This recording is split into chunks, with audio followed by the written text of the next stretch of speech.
nos dicen aquí de qué pasó con esta época de pandemia, cómo esto afectó las universidades y qué lecciones tenemos para seguir adelante, para aprovechar lo que nos dejó esta pandemia y para enfrentar los problemas también que nos dejó.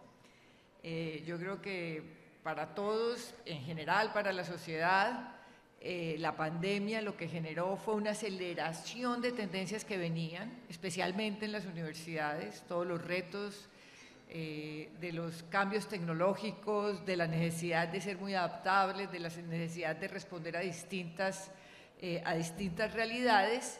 Y yo creo que eso trajo cosas muy buenas para las universidades, pero también evidenció problemas estructurales para enfrentar estos retos.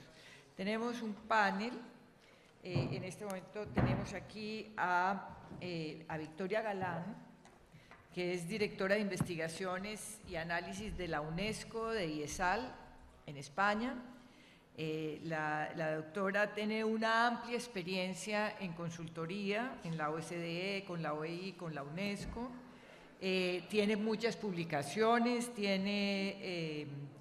ha sido docente en muchas universidades, pues y realmente es un privilegio tenerla aquí para que nos ilustre un poco sobre las políticas que pueden seguir las universidades a partir de esas enseñanzas de la pandemia. También es muy interesante porque es la directora de políticas públicas de la Universidad Industria, que es de una red que genera relaciones para innovación entre la Universidad e Industria, que yo creo que es uno de los retos más importantes que en este momento tenemos las universidades en Colombia.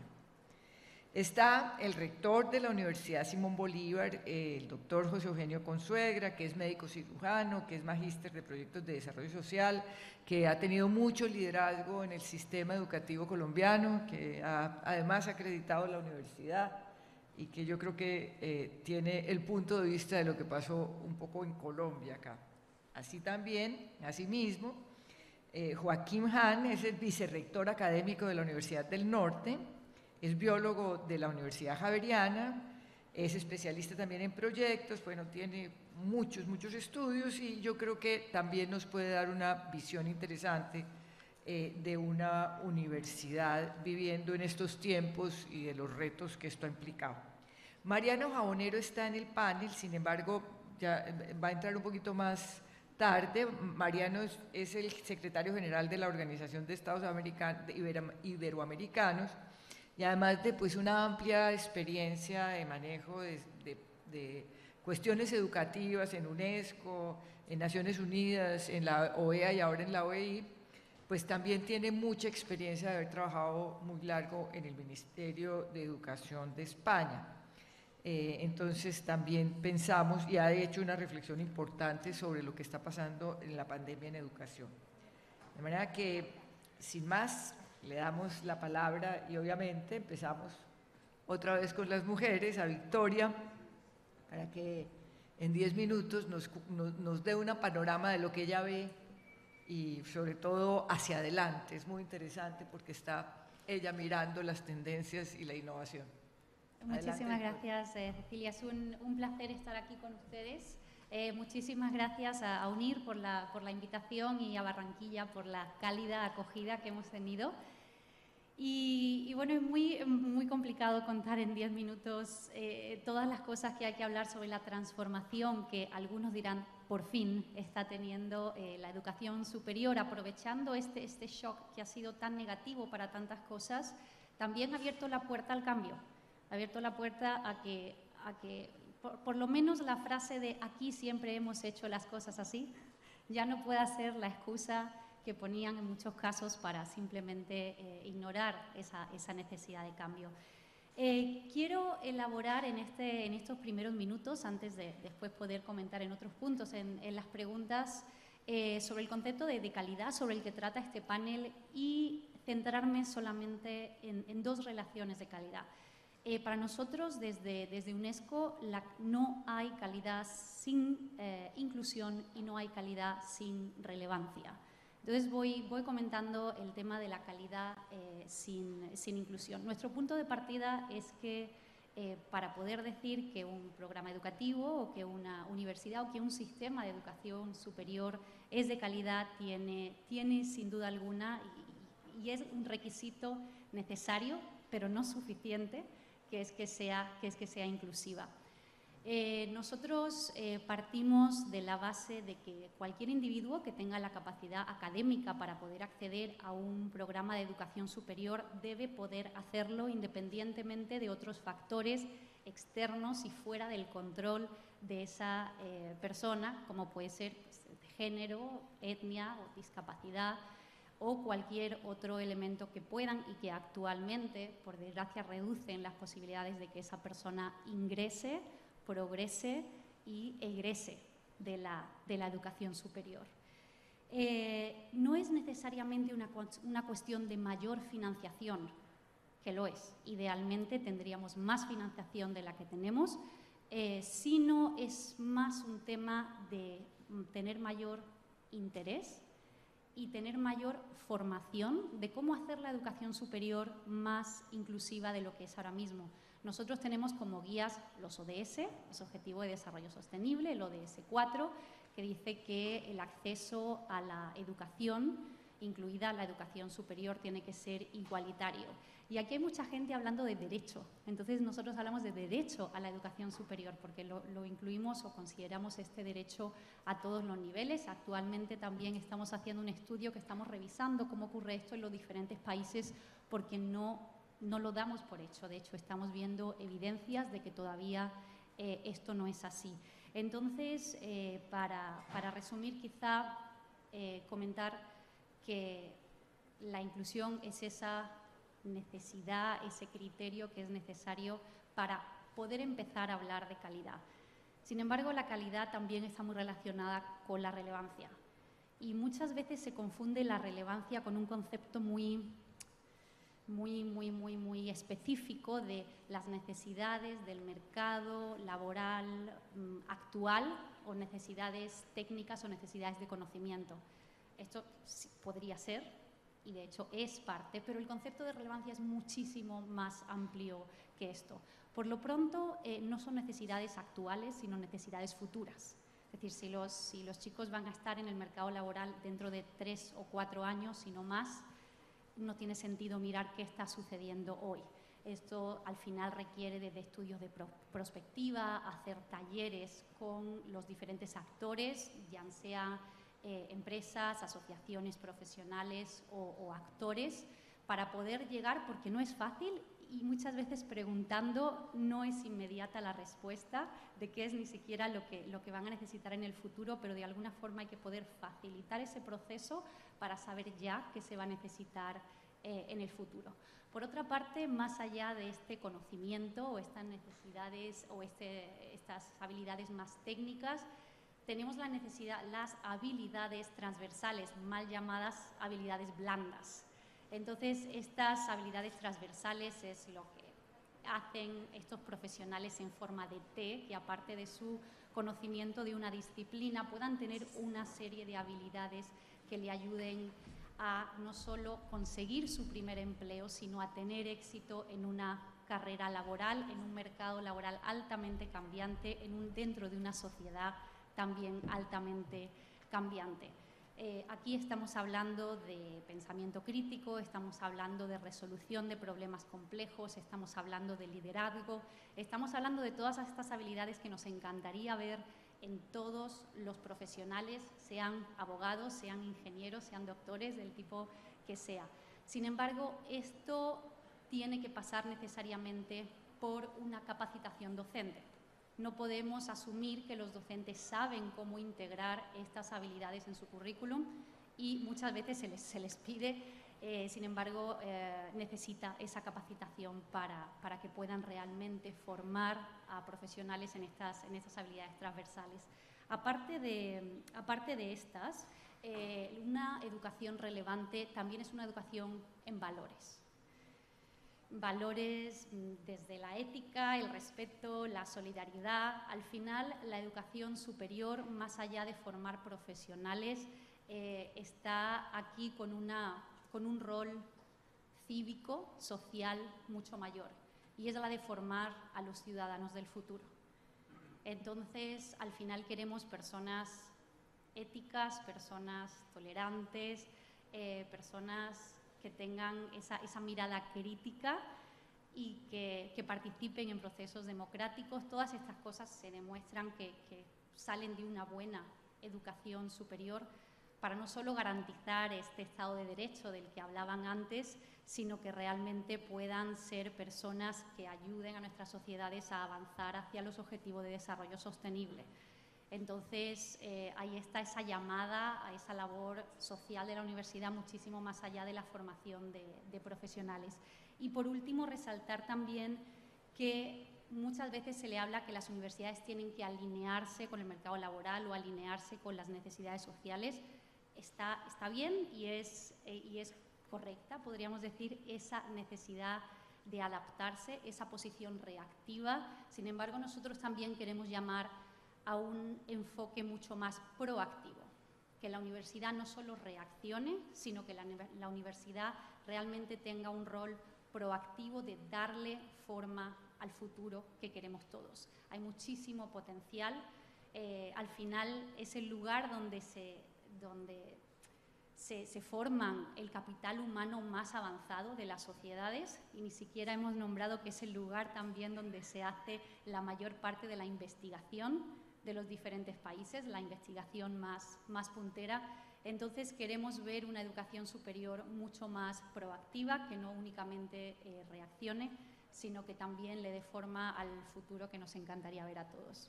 Muchísimas gracias. Bueno, muchísimas gracias, Victoria. Yo creo que fue muy importante tu apertura. Yo creo que una de las cosas que vimos especialmente en Colombia es que vimos unos problemas de inclusión y unos problemas de desigualdad enormes en el desarrollo o para enfrentar la pandemia. La gente que no podía continuar sus estudios porque no tenía conectividad, la gente que no podía continuar sus estudios porque tenía que salir a ver qué hacía porque se habían reducido los ingresos de su casa. Y pues realmente la pandemia nos golpeó mucho, de manera que hay una responsabilidad enorme desde la universidad en pensar en estos temas que tú traes, pues además que todos estuvieron muy interesantes. Bueno, entonces yo invitaría aquí al doctor Consuegra a que nos cuente su visión. Muchas gracias, Cecilia. Saludo cariñoso a quienes me acompañan en el panel. Por supuesto a ti, Cecilia, persona que aprecio y admiro en demasía. Creo que Colombia le reconocerá siempre ser la primera ministra que ejerció durante 8 años su alta responsabilidad de liderar la política pública educativa del país. Y creo que es un récord que va a ser muy difícil romper. Mi más importante tutor en la vida fue mi padre para adentrarme en este mundo de la educación, y sin duda fue exitoso en enseñarme a ponerme de pie ante un auditorio, aunque no fue igualmente exitoso en lograr que no me sienten la palabra. Así que, por la situación de tiempo, yo tuve la precaución de preparar unas diapositivas que me permitieran controlar algo tan difícil como es el tiempo. Además, había hecho, pensando en la posibilidad de que si era hora y media, se dividía entre 5 o 4 ponentes y el público, salíamos a unos 16 minutos, pero la anterior tuvo 12 y ahora Ceci nos da 10. Sí, siempre pero fue después así vamos a de tener preguntas. Siempre fue de carácter imponente. Entonces, si me permiten, me pongo de pie. Y si me ayudan con las diapositivas, muy bien. Lo primero que quisiera aquí conversar, ya que el nombre de la temática lo define, el desarrollo en la época del post-coronavirus y la calidad de la educación superior. Lo primero sería, ¿hasta cuándo la pandemia? Exactamente. O si tenemos que esperar a que se defina por parte de la OMS, terminó la pandemia, y da inicio a la pospandemia, o da inicio a la situación endémica de la virosis, pero creo que esa es una pregunta que nos hacemos todos los días. Y es una pregunta que nosotros mismos todos los días también nos contestamos, porque pues hoy, hace unas 2 semanas, estamos ante la cepa Omicron y el mundo nuevamente volvió a un estado paranoico. Todos volvimos a un estado paranoico, países cerrando sus fronteras, marcartizando a Sudáfrica, que es donde por primera vez se diagnostica esta cepa, cuando tal vez no venga de ahí la mutación, sino que haya llegado de otras latitudes. Así que, pues, seguimos como en marzo del año pasado. La humanidad paranoica totalmente, desarmada, sin saber qué hacer y cómo actuamos ante la situación. Así que esa sería como la primera pregunta que quiero, a partir de ahí, hilar lo que es los análisis que quiero hacer. En cuanto a cómo fue ese impacto de la pandemia, ¿podemos seguir la siguiente, por favor? Pues ahí están resumidos, ustedes lo observan en el lado derecho de ustedes, cuáles son esos aspectos que todos definimos ha impactado gravemente la pandemia.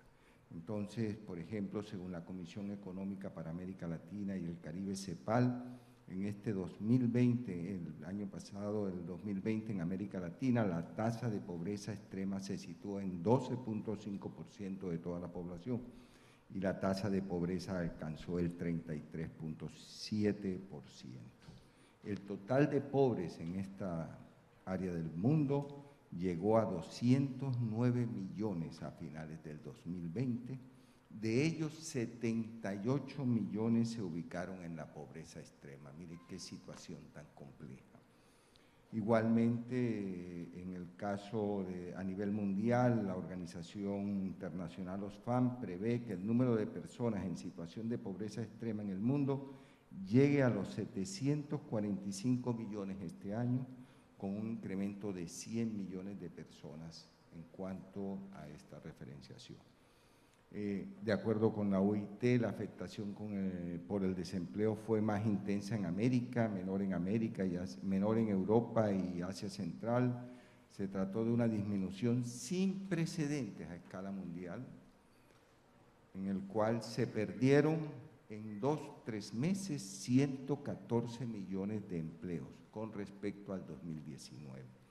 La pandemia, por supuesto, amplió las disparidades de ingreso en el mundo a oportunidades como la movilidad social, sin duda el acceso a la educación, a los servicios públicos, y se acrecentó en una dimensión trascendental el tema de la desigualdad social y de las grandes brechas sociales. En Colombia, por ejemplo, en los temas de la inclusión en educación, en el primer curso, los programas de pregrado en universidades privadas sin ánimo de lucro, como está normado en nuestro país, como es el caso de la universidad que yo presido, cayó en un 23% en el segundo semestre del 2020. Esto está en comparación con el semestre del 2019. Latinoamérica es la región que más empeoró en el mundo en inseguridad alimentaria. Durante 2020 esta situación registró un alza del 30% respecto al año anterior, el mayor nivel en los últimos 20 años según la FAO. O sea, el mundo vive hoy una situación sumamente crítica en los temas de desarrollo social, lo cual hace importante quienes vivimos en este mundo de la academia, que más allá de mirar solamente y de manera segregada los temas de desarrollo económico, de crecimiento económico, nuestra observación debe ser hacia el desarrollo social integral. Y este sería como el primer punto que quiero dejar a discusión ahorita en la conversación con ustedes. Ante esta situación, podemos seguir la siguiente, pues todos los países emitieron normas regulatorias para enfrentar los efectos de la pandemia, ya lo habíamos escuchado en los ponentes anteriores. los aspectos positivos es que esta regulación que definieron los países, y en el caso particular de nuestro país, permitió que la educación superior no se detuviera. Las normas en Colombia autorizaron el hecho de que pudiéramos pasar de la actividad presencial, aquellas instituciones que tenían ese modelo, hacia la telepresencia, e igualmente se ampliaron oportunidades para las instituciones cuya actividad educativa era a través de la virtualidad. Igualmente se definieron medidas en aspectos para reducir la deserción estudiantil. Por ejemplo, en nuestro país el gobierno estableció matrícula cero, o sea, gratuidad en el acceso a la educación superior pública como una medida para paliar este tema de la deserción. ¿Podemos la siguiente, por favor?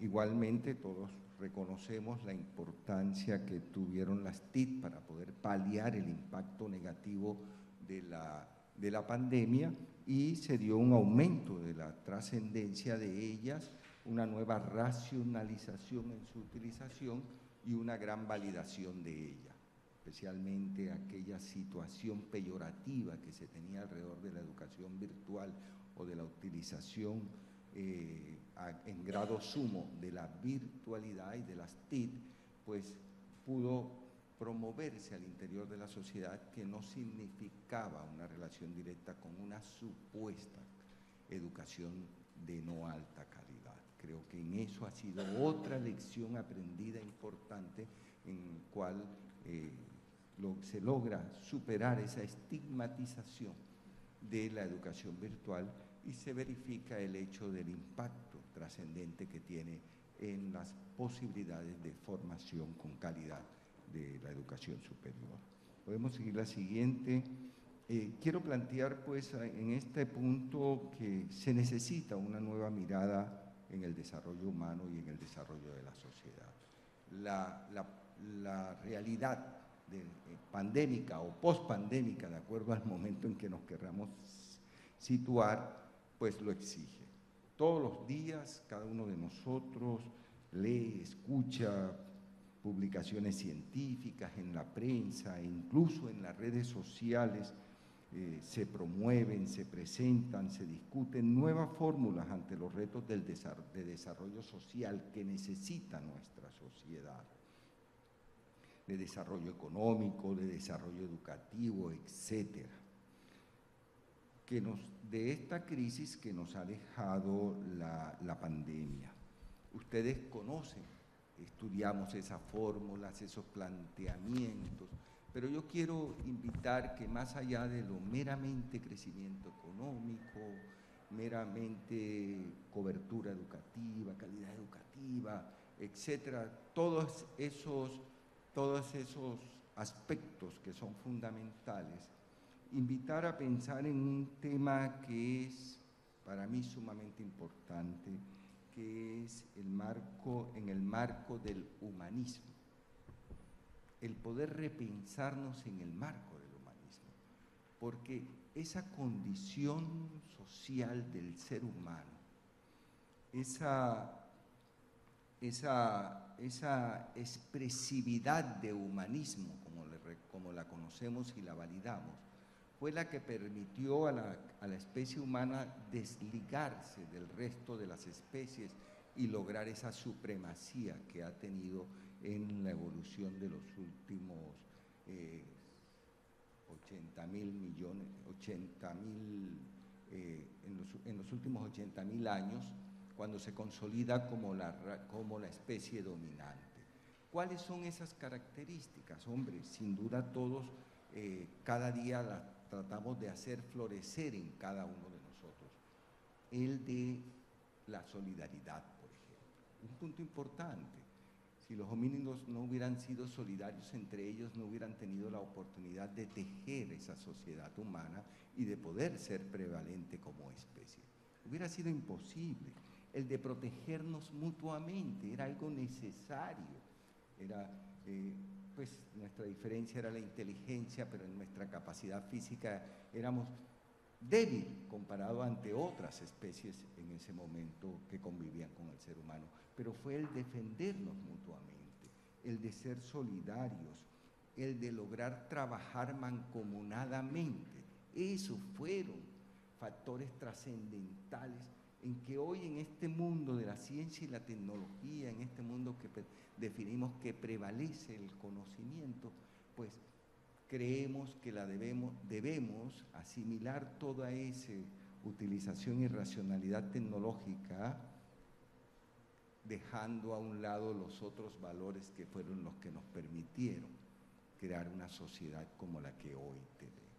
Y mi invitación es que es necesario, a través de nosotros que somos los actores educativos, formadores de esa juventud, debemos insistir en que esta juventud actual, que nace en medio de las TIC, pueda continuar situando en sitial de honor, en sitial trascendental, los valores que nos hicieron humanos. Y ese sería como una de las principales llaves para superar la situación que estamos viviendo. No es crecer más económicamente, no es automatizar y robotizar más,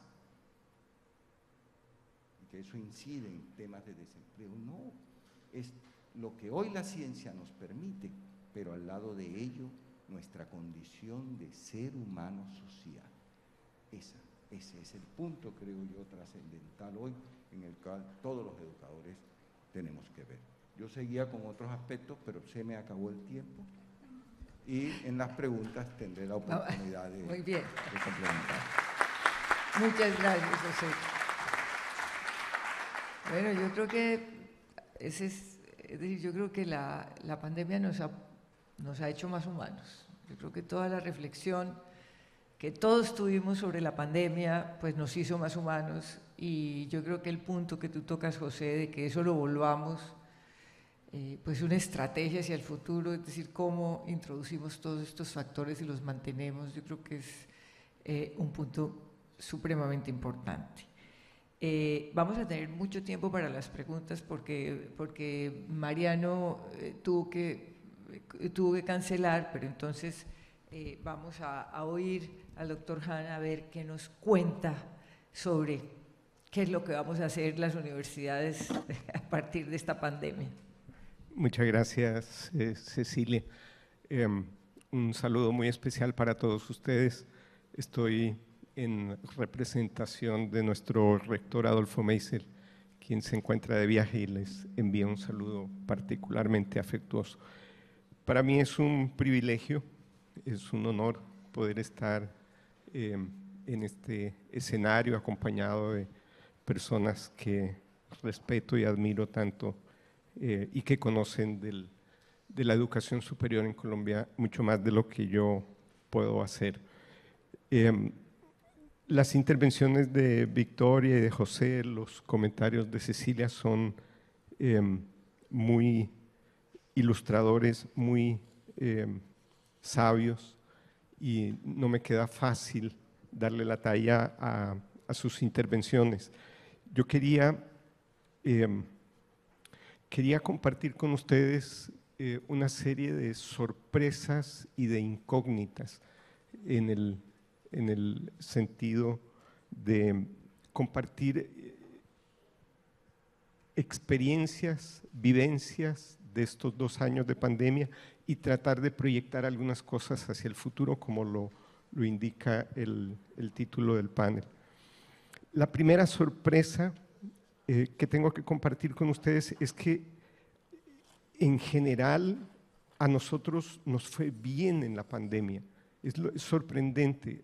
A nosotros, digo, a estudiantes y profesores, nos fue bien. Los indicadores que tengo a disposición muestran que aparentemente no, los estudiantes perdieron menos asignaturas, hubo menor deserción, menor mortalidad, como le llamamos nosotros, las notas se mejoraron, los índices de estudiantes distinguidos, estudiantes normales, mejoraron, el retiro de estudiantes disminuyó, O sea, hubo un comportamiento atípico. Uno habría esperado antes de pandemia lo contrario. Y los indicadores muestran un comportamiento muy interesante. Independiente de las posibles explicaciones, porque no las tengo claras, se lo confieso, independiente de las explicaciones que uno pudiera encontrar, y seguramente encontraremos en el futuro, hay una lección muy positiva. La comunidad, los profesores, los estudiantes, la organización misma respondió muy bien ante una crisis de esta naturaleza. Pudimos, la crisis no nos ganó. Esa es como una primera sorpresa que quiero compartir con ustedes. Si uno mira, y lo extraño, y que aquí con esta parte quiero terminar, si uno mira el desempeño en las pruebas Saber Pro del año pasado, o sea, las últimas que tenemos, mejoraron en todo el país, todo el país. En el Caribe subieron 3 puntos, en Colombia subieron 3 puntos, 2 puntos también, los de la Universidad del Norte también subieron puntos.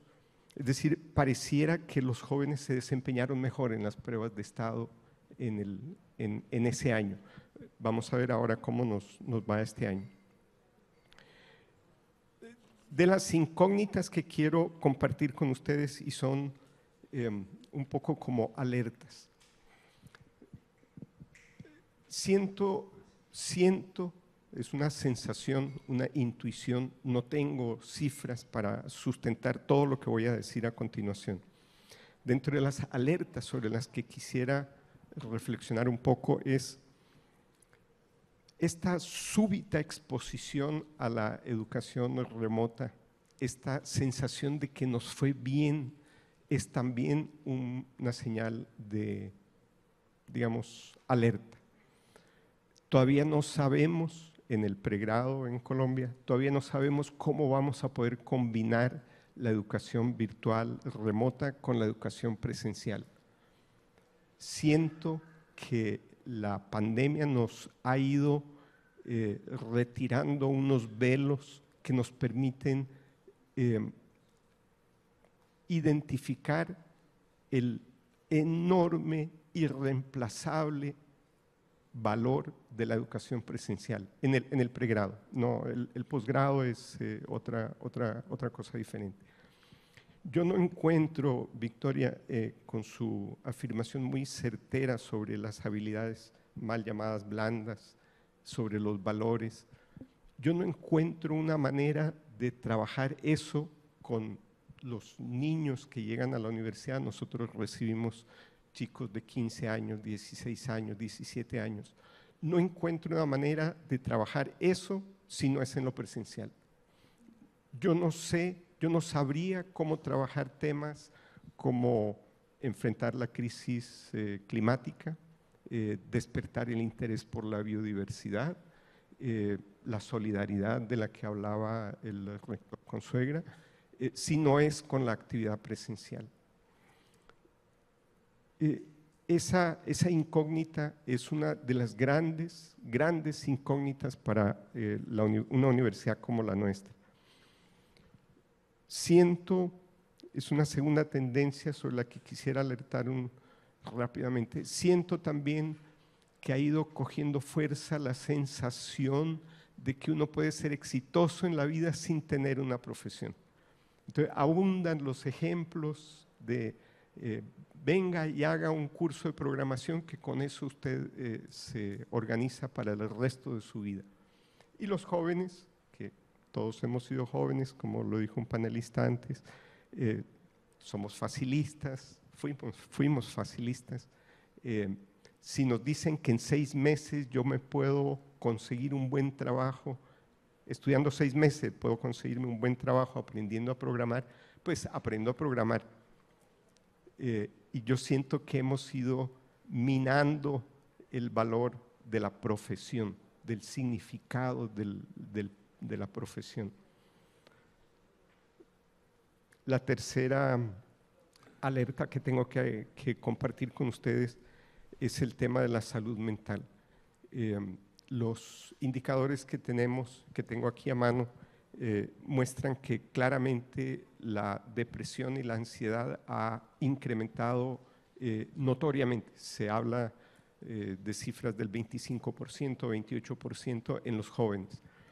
Ese es un tema que en muchos círculos se está comenzando a manejar y a trabajar, pero les confieso que no es claro para nosotros cómo debemos abordarlo en el entorno universitario, porque no, por supuesto, tenemos bienestar universitario, tenemos psicólogos que atienden a los estudiantes, pero no en esa magnitud, no en ese número de jóvenes que van a llegar con problemas. Ese creo que es un tema importante.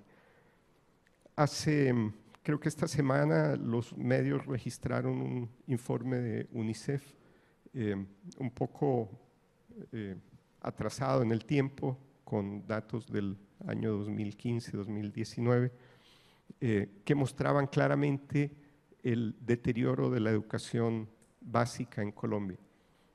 Bueno, en toda Latinoamérica, pero hablando de Colombia.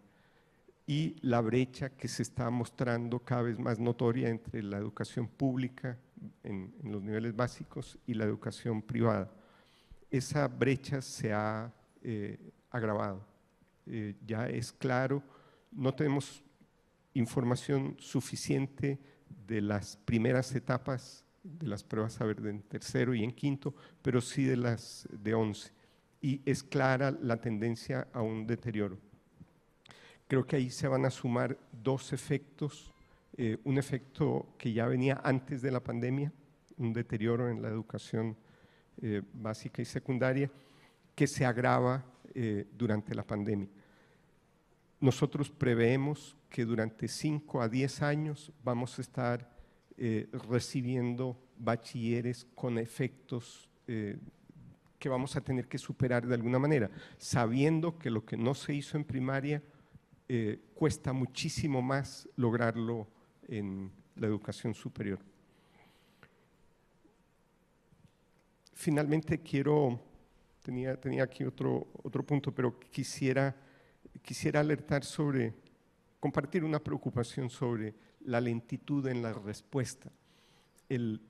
La pandemia nos ha mostrado que las universidades en una legislación de emergencia pudimos reaccionar con rapidez, con cierta agilidad. Tan pronto desaparezca la emergencia, volveremos a la legislación y a la normatividad que existía antes en Colombia, antes de la pandemia. Y sabemos que vamos a tener que reaccionar muy rápido en los cambios que nos esperan. El sistema es muy lento en responder. Un cambio curricular en una universidad se puede tomar 1 o 2 años en implementarse dentro de la misma universidad. A eso el trámite ante el ministerio, ante los diferentes entes de acreditación y de registro va a tomar otro número de años. Es decir, cualquier cambio que nosotros introduzcamos post pandemia se va a sentir en el sistema probablemente dentro de 5 o 7 años. Esa lentitud en la respuesta del sistema, no podemos decir que sea una responsabilidad exclusiva del ministerio. Es uno de los grandes desafíos para la pospandemia. Cecilia, me quedo hasta aquí. Muy juicioso con el tiempo. Muy bien. ¿Se está oyendo no?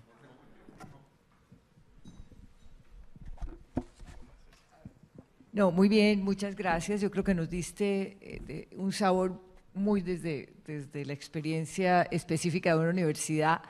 De todas maneras, tenemos distintas experiencias, inclusive en cuanto a deserción, tenemos distintas experiencias de las universidades, pues lo acabamos de ver en el panel, pero yo creo que recoger todo eso y pensar cómo se pudieron, por ejemplo, enfrentar los problemas de deserción desde distintas universidades, yo creo que es un aprendizaje maravilloso en función de la inclusión que nos decía Victoria. Y bueno, y nos pones ese planteamiento, y yo creo que puede mover mucho la discusión aquí.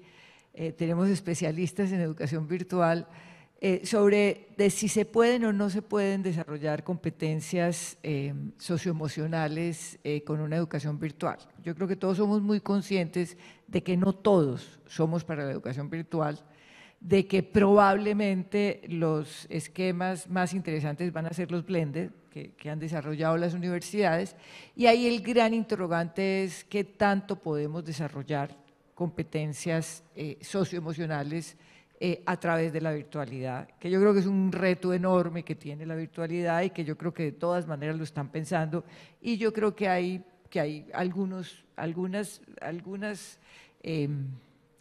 algunas señales de que de pronto se pueden desarrollar a través de eso, a través de la virtualidad, estas competencias. Yo creo que tenemos pues muchas ideas en este panel. Yo creo que lo interesante puede ser aquí toda esa discusión que ponga el público, de manera que les doy la palabra.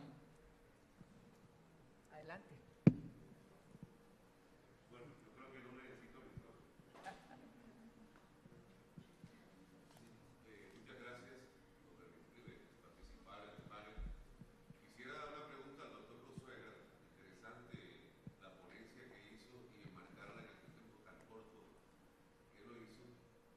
Es real, la pandemia nos ha marcado en la educación un cambio trascendental de la presencialidad a la virtualidad. Esta virtualidad, obviamente, yo pienso y creo que ha dado un cambio en lo que es, digámoslo así, la educación constructivista, en lo que es el paradigma sociocrítico, en lo que es la dialógica importante de la presencialidad. Yo quisiera saber, doctor Consuegra, hola. Yo quisiera saber, doctor Consuegra, ¿qué experiencia ha tenido usted, no solamente en esto, sino en los mecanismos importantes de evaluación? Porque realmente como abogado me ha tocado asistir en estos últimos 6 meses a 2 estudiantes cuyas universidades le abrieron procesos disciplinarios por copias en las evaluaciones. Es muy claro que los sistemas de autoevaluación, coevaluación, heteroevaluación se han visto afectados también un poco por la virtualidad. Quisiera ver, doctor Consuegra o cualquiera de los panelistas, la experiencia que han tenido ustedes respecto a esos tipos de evaluación en la virtualidad, ¿sí? Y qué depara para el futuro en la calidad de la educación superior este tipo de sistema. Muchas gracias. Bueno, muchas gracias. Pues lo primero, no quiero solamente insistir, como tú lo has hecho al final, en el tema de la evaluación. Creo que la evaluación es un componente del proceso educativo, pero no es el único. Entonces, me gustaría comenzar en los relacionados con el tema de la formación, de cuáles son esos aspectos en los cuales debemos insistir ahora en este periodo tan crítico de nuestra sociedad. Lo primero que diría es que, sin duda, hoy la invitación obligada para los profesores es el de ser un facilitador del aprendizaje. Creo que es algo en el cual tiene que hacer mayor énfasis el profesor, ser un facilitador más allá de lo que era la conceptualización anterior de ser el provisto del conocimiento y simplemente hacer una transferencia. Hoy se debe enmarcar en una facilitación de ese aprendizaje por parte del estudiante. El segundo que diría es que debemos lograr caminar rápidamente hacia el hecho de que el profesor sea un modelo a seguir. Que pasemos del hecho de que el estudiante haga lo que el profesor dice que debe ser un ciudadano, no. Que el profesor sea ese ciudadano, que el profesor sea ese académico, ese profesional en el incita a su estudiante que él sea el modelo de la referenciación. Y es algo en el cual creo que en todo el mundo hay esa debilidad, donde el profesor tiende a decir una cosa y hace otra cosa. Incluso en los aspectos morales, digamos, incluso en eso en los cuales debe haber una firmeza total. Y ya con eso hilo hacia lo que tú haces de la referenciación de los procesos evaluativos. Creo que un tema central de enseñanza del profesor y que él debe ser un modelo es el tema de la ética. El tema de la ética. No hay manera de aprender ética de un profesor que no sea ético, ni de una institución que no sea ética. Por lo tanto, ese es un principio fundamental que permite que los procesos evaluativos realmente sean evaluativos, porque no es el tema de cada vez avanzar en cómo comprobar que no ha habido una actitud ética por parte del estudiante, que ha habido trampa, ¿no? No es ahí donde tenemos que avanzar.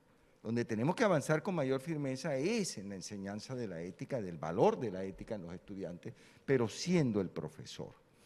Igualmente, otro aspecto que creo yo, insisto, en el hecho de que sea un promotor de la formación humanística, ya lo había dicho, eso es importante, que sea un actor fundamental en la relación dialógica que se necesita en el proceso educativo. Y por último diría, debe ser un investigador para poder ser promotor del pensamiento crítico. Yo no creo en esos profesores que no investigan. O sea, es incompatible, es imposible poder ser un profesor que en el marco de lo que siempre son los referentes misionales de la institución, de promover el pensamiento crítico, de una formación integral, y que ese profesor nos esté dentro de las actividades investigativas de la institución. Así que esos serían, como creo yo, los aspectos importantes en que debemos seguir consolidando los procesos educativos. Bueno, muchas gracias. Yo creo que quedó muy contestada. A ver, aquí tenemos otra pregunta. Gracias, mi nombre es Adriana Zapata, decana de Derecho del Externado.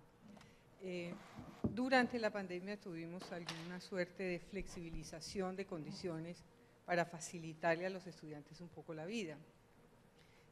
Sin embargo, ya de regreso, pues, naturalmente con la presencialidad vamos a tener que volver a establecer las reglas para que operen con plenitud.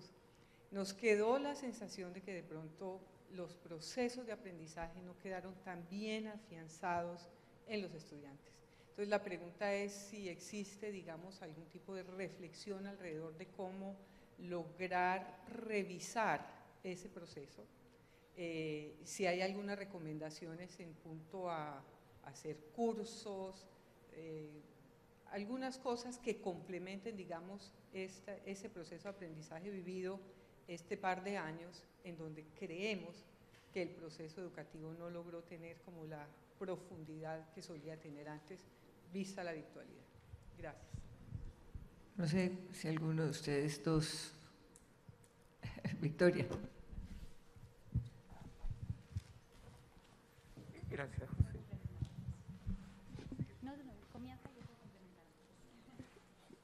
Traté de evadir la pregunta, pero no pude.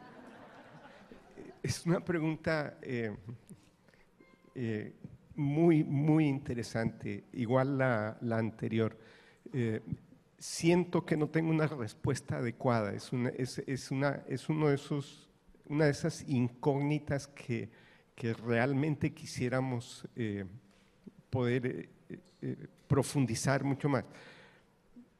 Yo no tengo, por lo menos en la Universidad del Norte, no tenemos previsto en este momento nada que sea compensatorio bajo la hipótesis que lo que se vio durante el periodo de la pandemia no fue lo suficientemente sólido o no se absorbió lo suficientemente.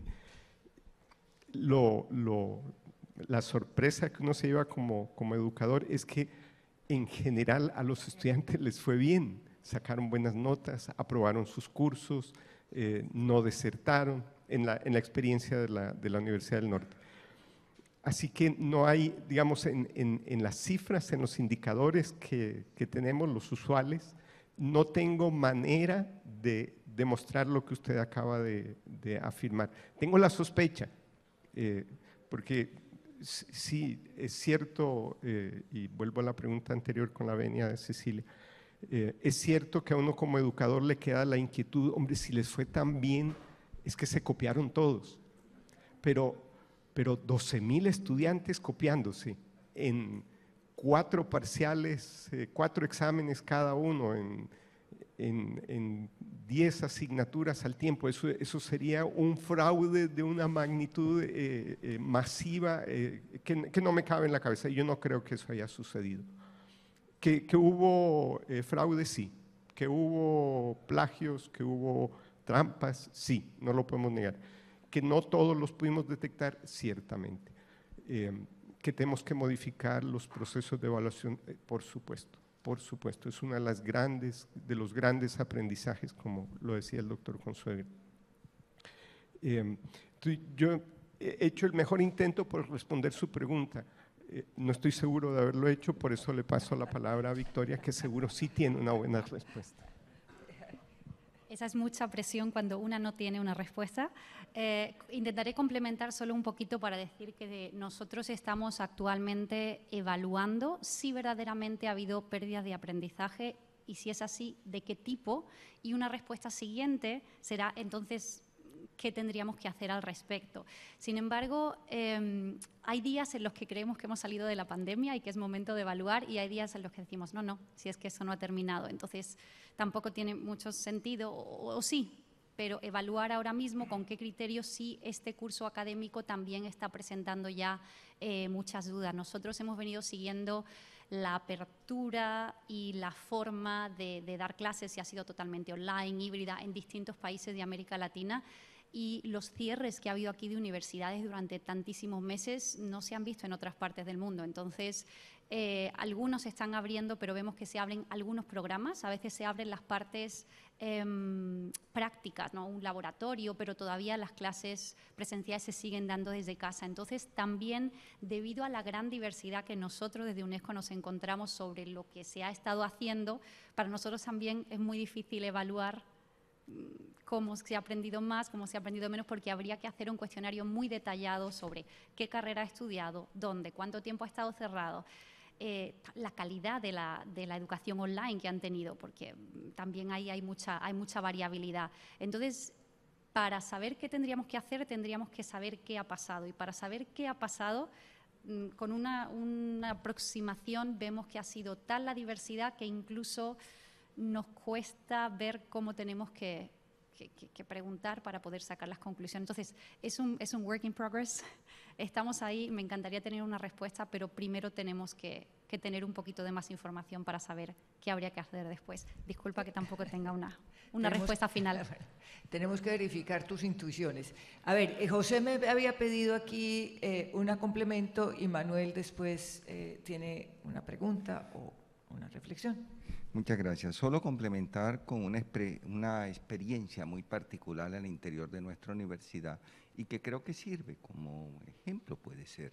En el caso nuestro, es una institución en cuanto a número de estudiantes casi igual a la Universidad del Norte, unos 12.000 estudiantes tenemos la Universidad Simón Bolívar. Tenemos una característica muy singular y es que el 93% de nuestros estudiantes son de estrato 1, 2 y 3. Porque en la fundación de la institución, sus fundadores definieron como trascendente el del que la institución juega un rol social transformador importante. Así que es una situación muy particular en donde nos dimos con la situación de un buen número de nuestros estudiantes viviendo en zonas urbano marginadas o en zonas rurales muy distantes, en donde Colombia no tiene el servicio de conectividad y por lo tanto pues eso creó unas limitaciones graves. Nuestra universidad tuvo que comprar alrededor de unos 1.500 computadores portátiles y tabletas, igualmente tarjetas de conectividad, para poderle entregar a esas jóvenes que tenían esas grandes limitaciones, especialmente los que eran de estrato 1, que representan en nuestra universidad alrededor de un 32%. De estrato 1, que para quienes no son colombianos es el estrato más bajo en la estratificación social en nuestro país. Entonces, hemos tomado la decisión, más allá de hacer evaluaciones de cómo le fue en las notas, etcétera, hemos tomado la decisión de potenciar un programa que tiene nuestra universidad desde hace alrededor de unos 20 años, que es el programa PIEA, que es un programa de excelencia académica, en donde un grupo de docentes, generalmente los mejores, generalmente ya con formación doctoral, atienden por fuera de la currícula a los jóvenes que definimos nosotros y que se autodefinen con ciertas limitaciones, en áreas como la lectura, la comprensión lectora, como el pensamiento matemático, etc. Es un grupo amplio de profesores, numeroso de profesores que atiende este tema en particular. Entonces lo que hemos decidido es potencializarlo, poder abrir aún más las oportunidades para los jóvenes y que estos jóvenes que ahora regresando a la presencialidad en enero, como es la determinación que ha tomado nuestra universidad, regreso total a la presencialidad, tengan el amparo de este programa y de este grupo de profesores que les pueda acompañar a remediar las limitaciones que se dieron en estos 2 años de distanciamiento, de estos 2 años de limitaciones, etcétera. Y les digo que incluso esta ampliación la comenzamos el semestre actual, que fue híbrido, y nos ha dado excelentes resultados en cuanto a un mayor número de estudiantes, una mayor cercanía y el loable propósito de los jóvenes de superar limitaciones que ellos reconocen, aunque el examen diga otra cosa, que es un tema en el cual ir más allá a la objetividad del examen, sino a la racionalidad de la autoevaluación del joven, de su necesidad de consolidar su formación. Muchas gracias, muy interesante experiencia, Manuel. ¿Tú quieres complementar? Simplemente era algo súper rápido que pensando cuando estaba escuchando la participación, si se ha perdido aprendizaje más técnico, posiblemente sí, aunque nos cueste después llegar a más, pero la resiliencia, la flexibilidad, la innovación, la empatía que hemos tenido, la colaboración que los chicos han aprendido en el último año y medio, eso tampoco lo hubiéramos conseguido de otra manera. Así que es por poner un poquito en el otro lado de la balanza también. Manuel. Bien, yo voy a intentar ser lo más breve posible y concretar. Yo he sido profesor universitario, soy profesor universitario, aunque ahora me recorro América Latina y he pasado por todas las modalidades. Durante un tiempo fui profesor en la presencial, fui profesor en la Universidad Nacional de Educación a Distancia en España y... no se oye. Digo que voy a hablar un poco de mi experiencia, intentaré ser lo más breve posible. Yo he pasado por todos los niveles de la educación superior. Fui profesor en la Universidad Presencial de la Universidad de Granada, en España. Fui profesor de educación a distancia en la UNED, en España. Y ahora estoy en la Universidad Virtual Online. Yo creo que también con la educación online está pasando como la pirámide de Maslow. ¿En qué sentido? Primero tenemos que satisfacer un conjunto de necesidades y después llegaremos, como dice mi bien amigo Joaquín, a plantearnos pues si la virtualidad nos permite adquirir un conjunto de competencias muy vinculada a lo que es la interacción. ¿Con esto qué quiero decir?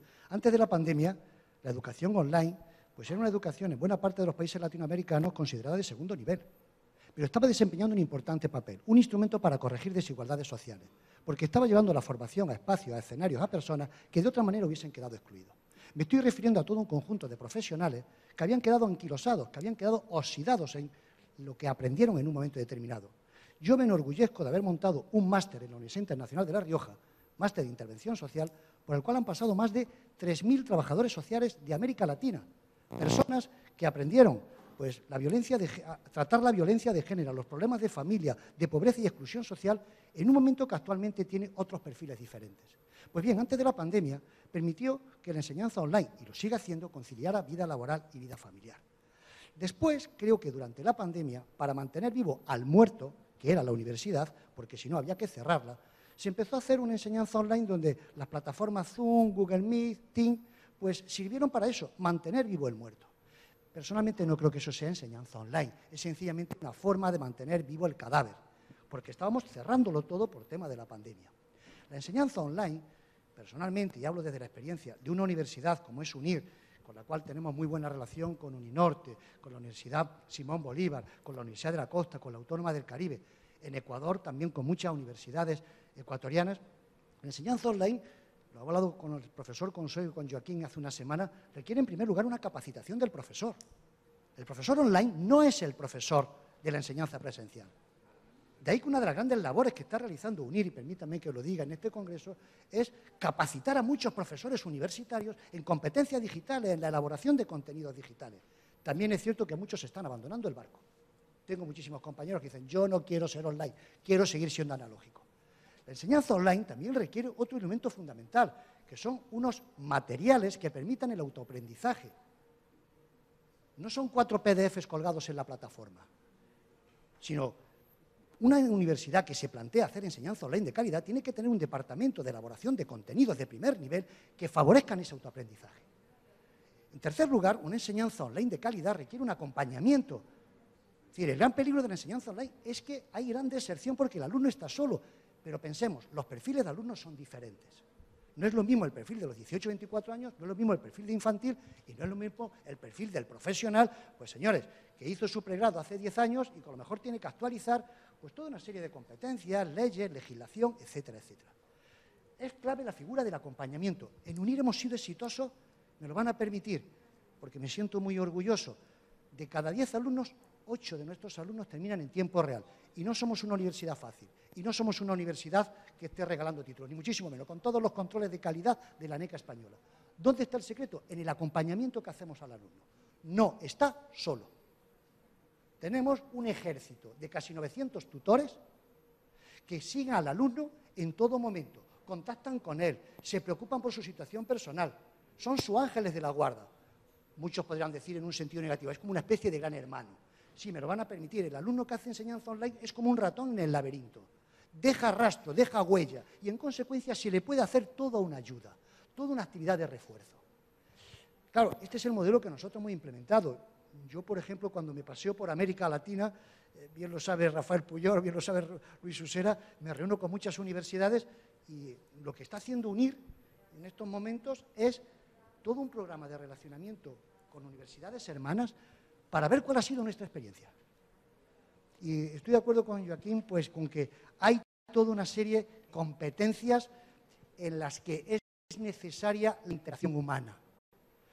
Pero también considero lo siguiente, estamos teniendo una nueva generación infantil que tiene más interacción con una tablet que con sus propios hermanos. Y que seguramente están aprendiendo muchas de esas competencias más con cualquier programa de TikTok, de YouTube o de lo que sea, que con la propia interacción con los amigos. Quizás cualquier tiempo pasado fue mejor y muchos recordamos cuando jugábamos en la calle del vecino de enfrente y hoy pues prácticamente nuestros sobrinos, nuestros hijos no hacen eso. Con esto, ¿qué es lo que quiero terminar, Cecilia María? Y perdonadme si he abusado un poco como universidad online en este momento. Es decir, UNIR es una universidad que al día de hoy ha conseguido, con la enseñanza online de calidad, hacer muy feliz a muchas personas. ¿Por qué? Porque le ha permitido que no se queden excluidas ni socialmente, ni intelectualmente, ni profesionalmente. Creo que queda mucho camino por recorrer. El profesor Puyol podría hablar de lo que son los modelos híbridos, pero caminamos hacia ese sentido. Y creo que la experiencia de UNIR es una experiencia exitosa y estamos dispuestos a compartirla con nuestros hermanos colombianos y con la universidad que estamos trabajando. Muchísimas gracias. Muchas gracias, Manuel. Yo creo que en esta pandemia pues todos nos hemos cuestionado mucho qué es realmente la educación virtual. Cuando confrontamos todos esos maestros que no estaban capacitados a que hicieran educación virtual y ahí también vienen mucho las dudas, no necesariamente porque la educación haya sido virtual, sino porque no fue de calidad. Yo entiendo mucho la posición que nos plantea la compañera del externado. A ver, allá hay otra pregunta. Como a mí ya me regañaron que porque yo soy muy mandona, díganme cuando yo debo parar. Que sí soy. Gracias. Bueno, era para cerrar el tema de la pregunta. Yo soy estudiante de posgrado de la Universidad Simón Bolívar y quería dar, era como mi opinión o lo que yo había sentido.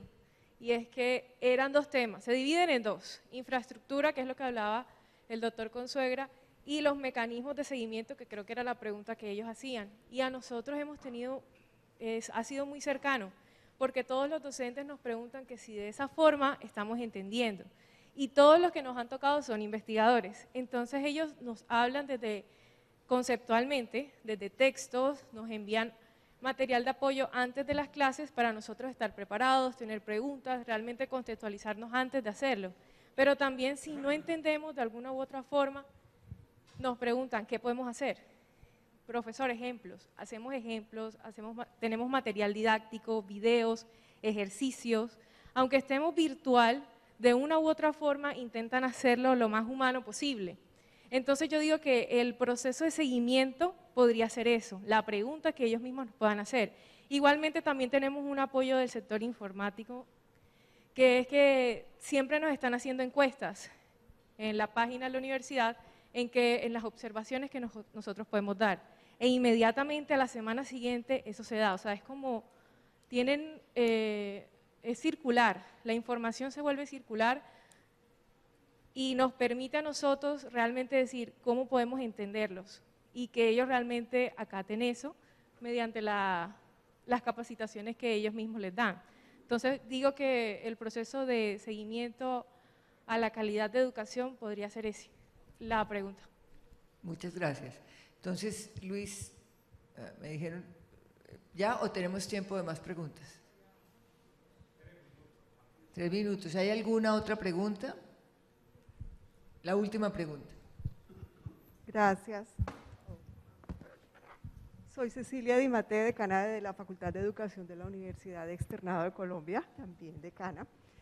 Pues no es una pregunta, es más bien como una reflexión a propósito de lo que se ha dicho al respecto de la formación de las competencias blandas, como lo dice el doctor, mal llamadas blandas, que digamos empiezan a reñir un poco con lo que es los aprendizajes de calidad, porque un tema es aprender con calidad y el seguimiento se puede hacer individualizado y muy bien, pero ¿dónde queda esa otra formación que es la pregunta que nos hacemos y que intentamos responder desde todo esto que ha pasado en los 2 últimos años? Y es dónde queda la formación de la solidaridad, dónde queda la formación para el reconocimiento del otro, dónde queda la formación para la construcción colectiva, que es muchísimo más difícil a través de estos recursos. Es innegable que la vida nos cambió, que la enseñanza nos cambió y que no nos podemos negar a eso porque además buena parte de los discursos que hoy se están poniendo sobre la mesa son discursos que vienen de hace muchísimos años en el sector educativo. La transformación pedagógica es un tema que viene desde hace muchos años y que los maestros somos como los más conservadores en todo este proceso y nos negamos a transformarnos. Y debo decirlo, aquí hay muchísimas más personas de educación superior. En educación superior este proceso es muchísimo más lento que en la educación básica. Pero eso tenemos que reflexionarlo a la luz de lo que está ocurriendo en términos de la formación humana. Hoy tenemos una crisis enorme generada por generada por todo lo que en el pasado ha venido ocurriendo, pero que se ahonda mucho con el encierro, con el confinamiento, y es toda la crisis socioemocional que están viviendo nuestros niños, nuestros jóvenes, nuestros adultos en términos generales en la sociedad. Que no es que lo vayamos a solucionar desde la educación, no somos el único elemento de solución, pero sí tenemos que mirar cómo podemos ayudar nosotros a mitigar el impacto de lo que va a ocurrir cuando lleguen nuevamente nuestros estudiantes presenciales o los que seguirán a través de estas otras opciones, porque hay una situación en términos de las subjetividades que definitivamente se transformó. Y hay problemas serios que vamos a tener que enfrentar, el suicidio, por ejemplo, el consumo, seguramente se ha venido aumentando. Y son estas preguntas de las cuales efectivamente no hay una respuesta. Yo entiendo mucho al doctor de la universidad que dice que respuestas no hay. Creo que estos 2 años nos han puesto a todos nosotros a pensar y a mirar caminos y respuestas definitivamente no hay. Hay que construirlas, tenemos que construirlas, estamos construyendo estas respuestas que no son sencillas, porque las situaciones son muy distintas y no tenemos un histórico para decir por aquí es el camino. Muchas gracias. No, a ver, mira, realmente yo creo que es una buena conclusión de todo este panel. Yo creo que tú resumiste, yo creo que una de las cosas de la pandemia es que nos puso a pensar. Sí, nos puso a pensar muchas cosas y nos puso a pensar que teníamos, probablemente si hubiéramos seguido sin pandemia, pues no nos cuestionamos muchas cosas de las que nos estamos cuestionando. De manera que muchas gracias, me evitaste la reflexión final y cumplimos relativamente en desatrasarnos un poco unos problemas de tiempo graves que tiene el foro. Muchas gracias a todos, muchas gracias. Aquí los panelistas están que se hablan, yo no sé.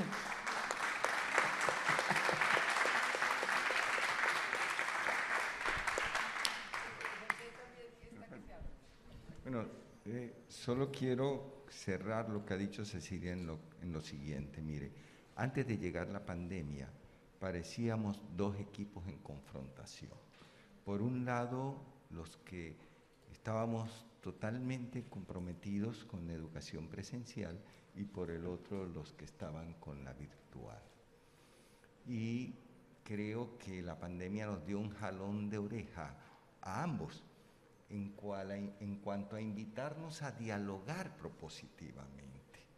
Porque aquí el objetivo no es hacer valer más la que nosotros defendemos, sino es cómo construimos con la participación de ambos, lo presencial y lo virtual, una educación de calidad, una educación inclusiva, una educación de calidad, una educación pertinente, una educación que forme en valores, etcétera, etcétera, etcétera. Así que creo que el reto que tenemos y que nos ha invitado el señor rector de UNIR es a eso, a ese diálogo propositivo, al poder seguir lo que dice el nombre de la institución, unirnos en base al compromiso de poder educar a la sociedad que tendrá bajo su responsabilidad el mundo del futuro.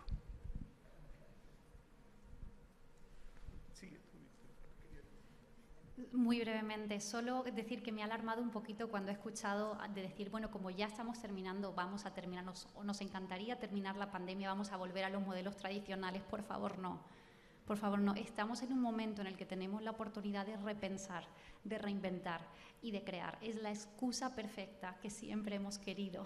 Entonces, intenten no pensar en volver y tomen esta oportunidad.